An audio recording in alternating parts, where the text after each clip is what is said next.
जय हिंद, प्रणाम, नमस्कार।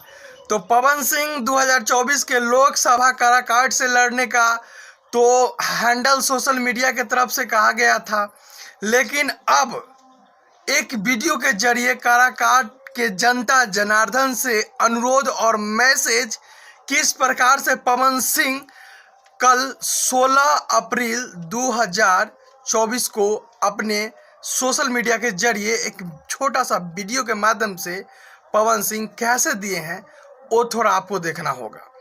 पवन सिंह का एक मैसेज आया है पूरे काराकाट लोकसभा क्षेत्र के जनता जनार्दन माता एवं बहनों को किस तरह से 2024 के लोकसभा चुनाव में वह जीत हासिल करके उनका बेटा और उनका नेता बनना चाहता है। इस बारे में पवन सिंह पूरे काराकाट लोकसभा क्षेत्र की जनता को मैसेज दिए हैं।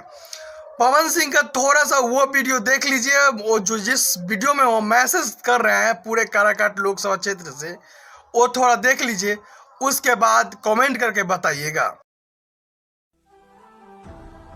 आप सभी को दिल से प्रणाम। मैं पवन सिंह आ रहा हूं काराकाट। सर सजदे में है, दिल में सेवादारी है। काराकाट लोकसभा की मिट्टी मुझे मां जैसी प्यारी है। आपका आशीर्वाद, प्यार और दुलार मिले, बस इतनी सी चाहत हमारी है। काराकाट की देवतुल्य जनता को नमन करता हूं।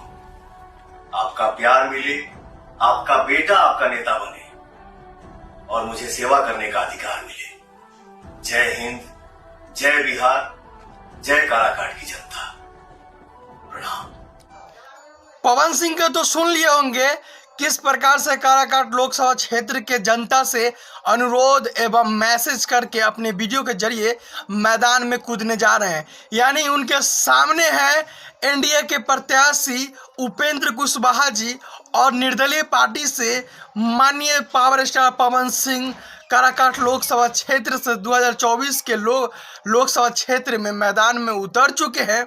आप कमेंट करके बताइएगा कि पावर स्टार पवन सिंह या फिर एनडीए के प्रत्याशी माननीय उपेंद्र कुशवाहा जी काराकाट लोकसभा क्षेत्र से विजय पाते हैं। तो आप कमेंट करके जरूर बताइएगा। जय हिंद, जय भारत।